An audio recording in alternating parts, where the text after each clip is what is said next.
afternoon. My name is Jennifer DeLacio, and I'm the CEO of the Massachusetts Clean Energy Center. I'm excited to welcome you all to Mass CEC's New Bedford Marine Commerce Terminal. It's great to be here on this beautiful day with Lieutenant Governor Polito, Secretary Card, Undersecretary Stolba, and Mayor Mitchell to talk about what the Baker-Polito administration's Forward Act means for the Commonwealth, particularly here in New Bedford and the surrounding communities. Thank you to all of the members of the legislative delegation who are here with us today. It's through this partnership and bipartisan collaboration with the legislature that has made Massachusetts a leader in offshore wind. Offshore wind is off to a strong start in Massachusetts, and we're leading the way nationwide. Building these wind farms is a monumental and unique maritime endeavor and requires specialized port facilities. In 2015, Mass CEC completed construction of this facility, the nation's first purpose-built offshore wind marshalling port. Its design was informed by European ports, and it has specialized engineering that provides world-class load-bearing capacity across the facility, a critical feature necessary to support the massive turbine components and the latest state-of-the-art technology. The Commonwealth's first two offshore wind projects, Vineyard Wind and Mayflower Wind, have lease agreements to base the construction and installation of their wind farms out of the terminal here, with leases from 2023 to 2027.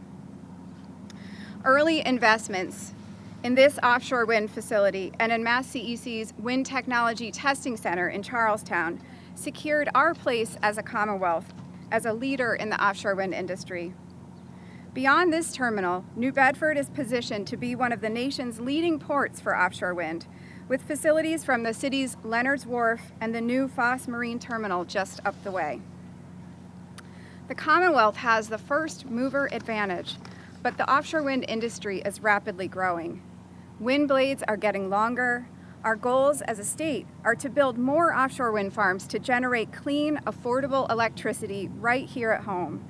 And we simply must continue to invest to stay competitive and retain our leadership position.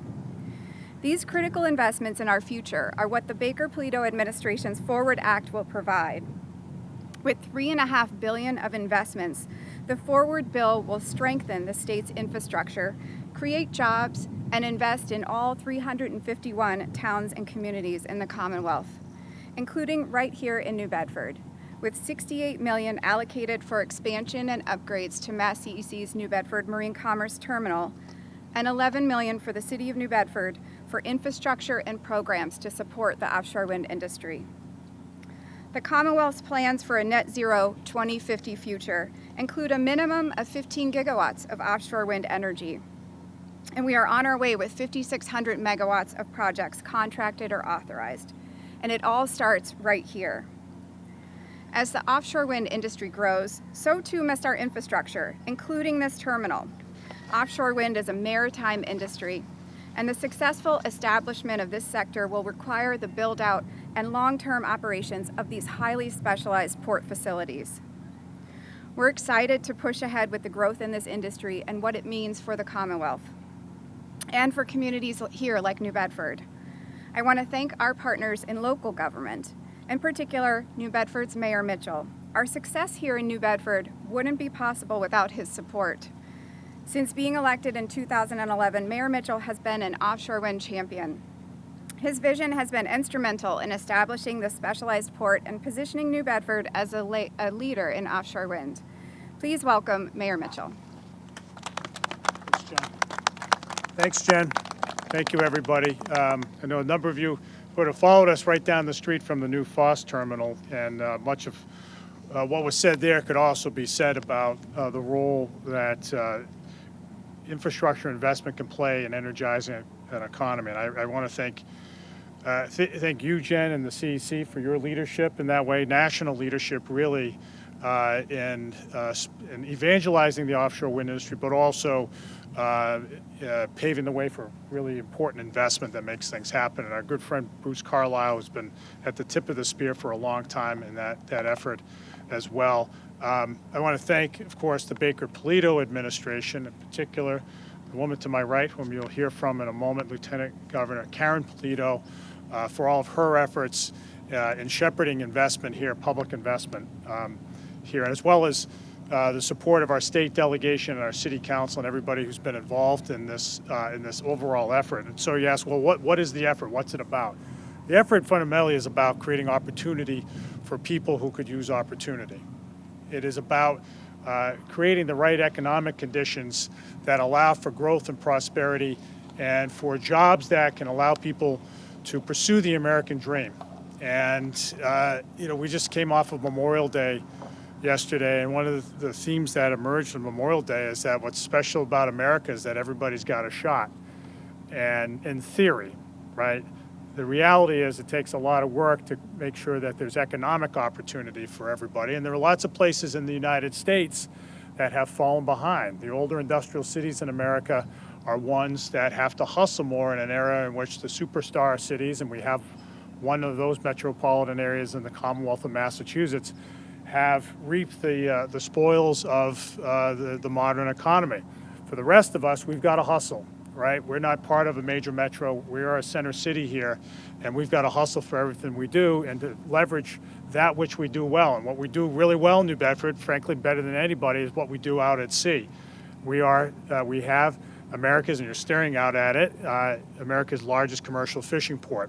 We know what we're doing out on the water, and we also know that in an era of a global effort to combat climate change, that offshore wind is going to play a big role here in New Bedford. And so what we're trying to do right now is to take advantage of a window of opportunity that won't come again to land as much industry investment as possible. And that has, and we've been at it for a good 10 years now, and that's included a great deal of letting everybody know about the opportunity that New Bedford represents. It is about developing workforce programs. It's about pulling in institutional partners, but it's also about building infrastructure, port infrastructure that is useful and relevant to offshore wind players, right? That is the foundation for all of the things that we do here. New Bedford is blessed with a geographic proximity to the center mass of the wind farms to be built on the East Coast, but we've got to have the facilities to make it happen. So here at the Marine Commerce Terminal, as well as where we just came from, the Foss Terminal, as well as a number of other facilities up and down the harbor, much activity will start to happen next year. We're trying to get to max out. We want New Bedford, we want the problem to be that we can't find any more room for the industry in New Bedford before we let some of that business go to others. We want as much of it as possible so that a lasting industry cluster forms here that creates jobs for our residents, that creates broad opportunity so that our city can prosper in the generations ahead. That's what's at stake right now. That's what's at stake in this bill. That's before the legislature right now. The funding it takes to make these things happen just doesn't fall from heaven. It requires public officials to make decisions, to make choices, to set priorities. And spending the money here, investing it here in New Bedford is public funds, well invested. And so we urge the legislature to do as our delegation has done, and that is to get behind this bill so that we can create the opportunity that we've longed to see in Greater New Bedford. It's taken a lot of hard work to get to this point. We've got to push it a little bit further to get it done. So again, I want to thank your leadership, Lieutenant Governor, on this matter and bringing particular attention to the Port of New Bedford. It's good public policy, but we've got literally weeks to get this done. So let's make it happen. Thanks, everybody.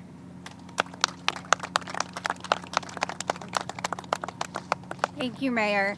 It's my pleasure to introduce a champion for not only clean energy and offshore wind, but for all of the 351 communities and cities and towns in the Commonwealth. Lieutenant Governor Karyn Polito.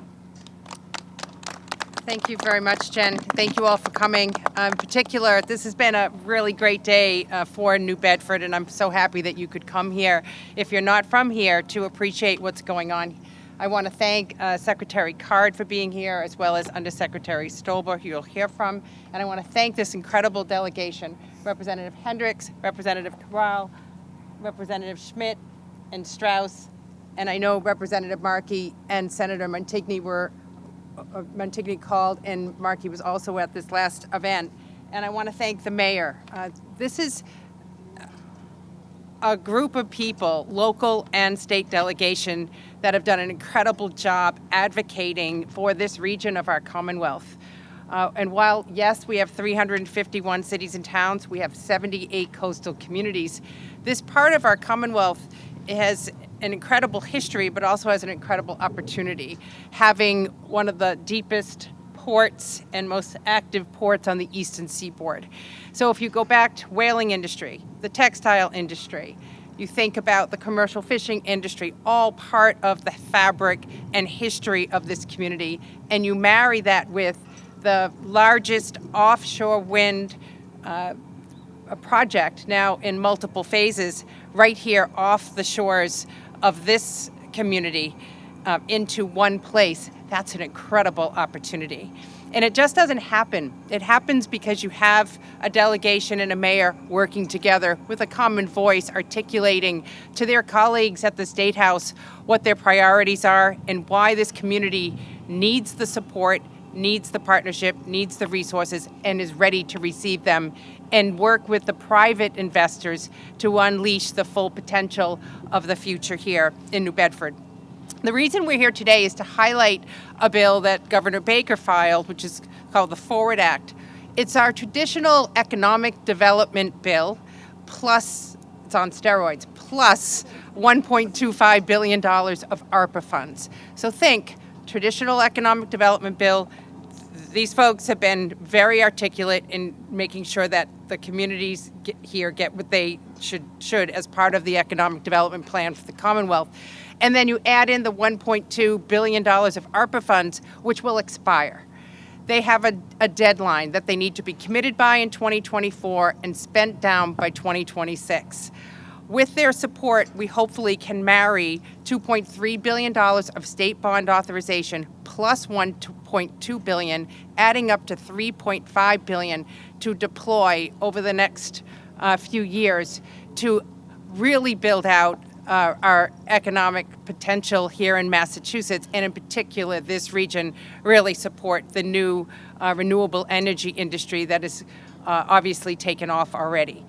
What you have in a place like New Bedford, however, is an old port looking to reposition itself for a new industry. And that's going to take a lot of resource and partnership. And that's why in the bill, it contains $87 million worth of investments here in the greater New Bedford area, including $50 million for renovations of the New Bedford Commerce Terminal, $13 million for the terminal's bulkhead, $11 million to support programs and infrastructure required to sustain the continued growth of offshore wind, and $5 million to support anticipated capacity in and around this particular terminal. Now, those are all projects that Mayor Mitchell and his team have already identified. They are designed and they're ready. That's why they're in this bill.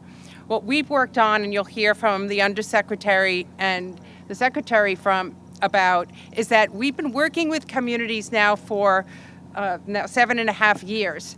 And we have encouraged and asked communities to prioritize their project and get them ready. We're at that moment where they need to be ready. And we're demonstrating that this community is ready to receive those funds.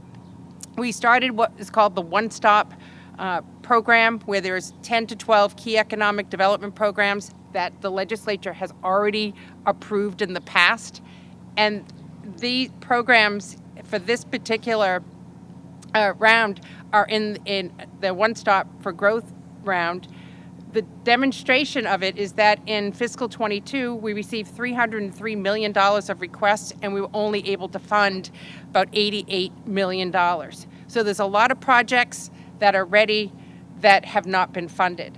And when you think about the requirements of ARPA with expiration dates, it's a perfect opportunity not to miss, to marry ARPA with state bond authority to see more of this infrastructure updated to meet the opportunities not only of today but into the future. So we wanted to come here and see it with our own eyes, have you see it as well, and highlight with the legislature how important this is. Also coupled with the fact that you have a supplemental budget, a budget for next year, you have a lot of legislative priorities.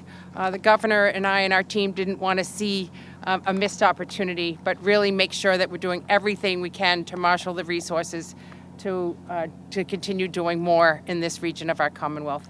With that, I'd now like to turn it over to Secretary Card.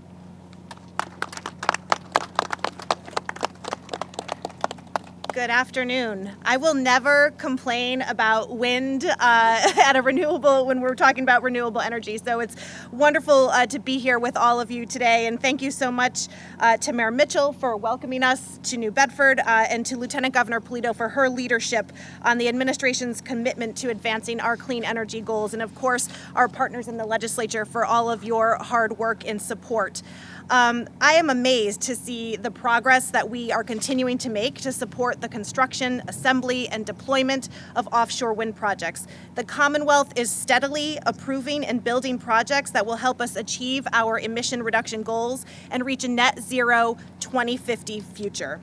As Lieutenant Governor Polito said, the administration is working really hard to expand our efforts with the Forward Act, which was filed just last month. The legislation includes $1.2 billion of funds for energy and environmental initiatives. Because offshore wind is a cornerstone of our efforts to achieve our decarbonization goals, there is $750 million of ARPA funds included in that $1.2 billion, which is focused on supporting research and development, supporting workforce training and development, and investment in our ports across the Commonwealth. We have a partnership already between the administration and the Mass Clean Energy Center, Vineyard Wind, Mayflower Wind, Avangrid, and many others that will help us meet our emissions goals, boost our economic development, and create a new, equitable, and diverse workforce. Importantly, these projects will reduce our reliance on fossil fuels by generating significant amounts of energy close to Massachusetts residents that are affordable. We want Massachusetts to remain a leader in the offshore wind industry, and therefore it is imperative that we continue to invest in these foundational components of our offshore wind focus. This is a long-term strategy that will bring renewable energy to our shores and make investments on research, technology, and innovation. But as Lieutenant Governor said, the time is now to use the ARPA funds in this bill to advance projects that will promote our energy and environmental resiliency. The Baker-Polito administration is dedicated to supporting the clean energy industry and is continuing its efforts in this sector. So not only do we have $750 million in the Forward Act that will help our people be ready, make sure that we have the research and information that we need, and support our ports, we're bolstering that with a supplemental bill filing of an additional $100 million to support port infrastructure in Salem, here in New Bedford, and in Somerset. These are all critical components to our efforts. And again, the clock is ticking and we really don't want to miss the opportunity to make these key investments when we're ready to do so today. The communities are ready, the Commonwealth is ready, and we really look forward to continuing to work with our partners to make this happen.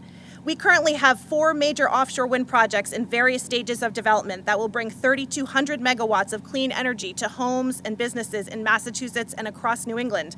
To put that in perspective, that is enough power to power approximately 1.7 million homes in the Commonwealth. We can keep this going, we can meet our goals, and we have a really great opportunity with this legislation to continue to make these investments in our renewable energy programs. And I so much value the partnership of the offshore wind industry as well as our legislative partners and of course the partnerships of our cities and towns.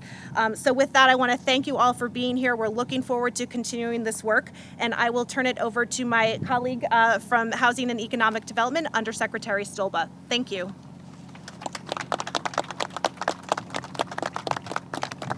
Good afternoon. It's so fun to be back here in New Bedford. I will be brief because I know we've covered a lot of ground, but I do want to speak a little bit on the economic development piece of this legislation. So I just have to say I'm very proud of the work that we've been able to accomplish over the past 7.5 years, with special thanks to our colleagues in the state legislature, particularly as it relates to economic development.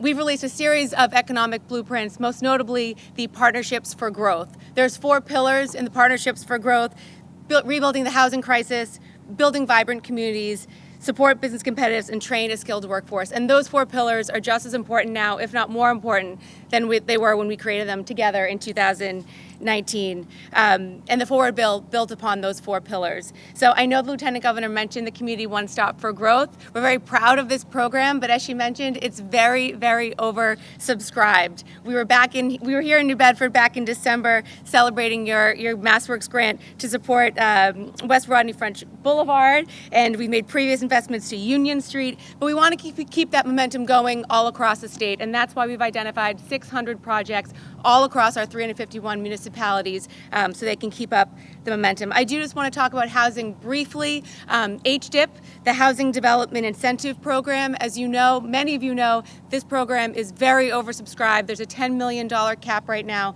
and this bill would seek to triple that to $30 million.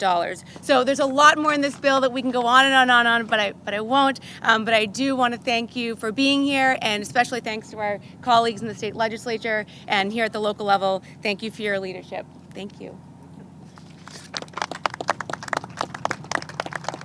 Thank you, Undersecretary Stolba. It's my pleasure to introduce some of our local legislative delegation, and we'll start with Representative William Strauss. Okay, I guess we're putting you right on the spot. No, yeah. Let's see.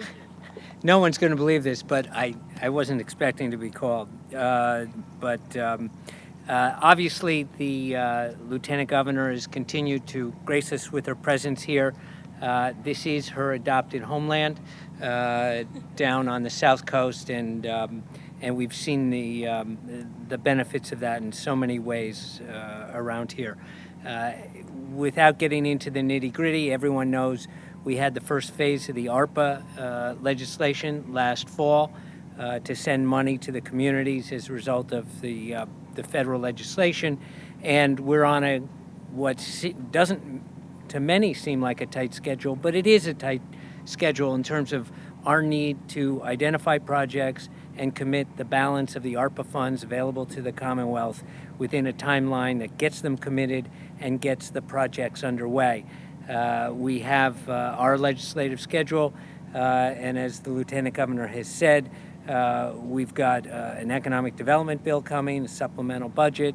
The main budget is just in conference, and we also have coming up very soon in the House the $9 billion transportation bond bill that the Baker Polito administration has presented to us. So there is a lot going on. We have a lot to do, and for the sake of this region, I know we're going to work as hard as possible to get these things delivered. So thank you very much, and also thanks to the mayor, who is really the Wind King. You're probably getting all kinds of nicknames, so I don't know which one you've settled on, but it's a pleasure to see everybody today. Thank you.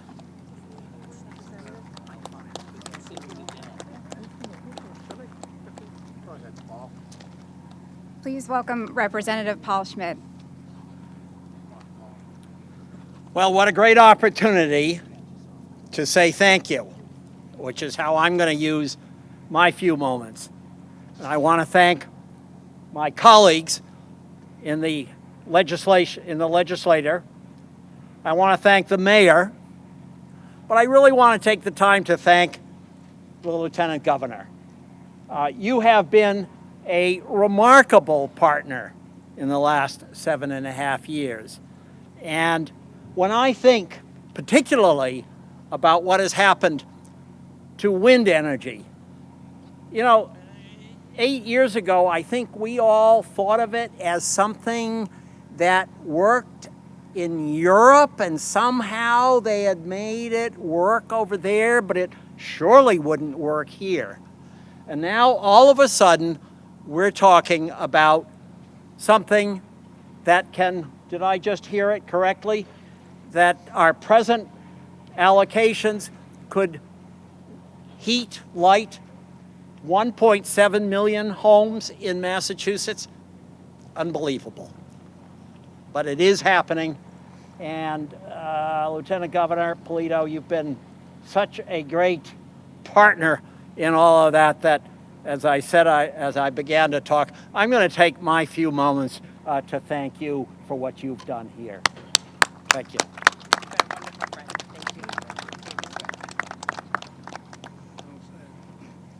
Well, good afternoon. I think it is good afternoon. It's been at this since this morning. In any event, I want to also thank the Lieutenant Governor for being here, to highlighting the specific bill, the Economic Development Bill, and the ARPA funds that are remaining to be allocated. We know we have important projects in New Bedford.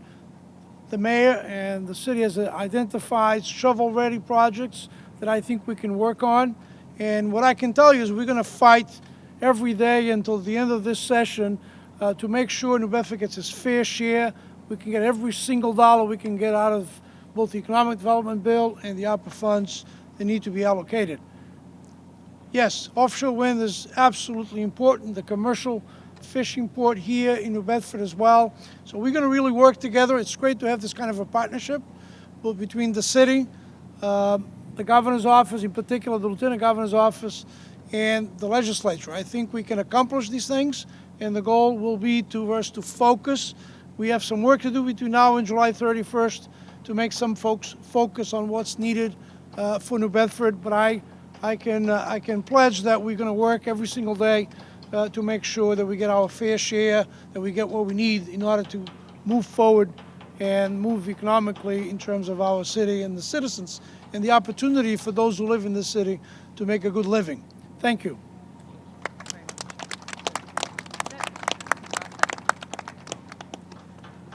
Thank you so much. It's really exciting to be here today at the beginning of the growth in this burgeoning offshore wind industry.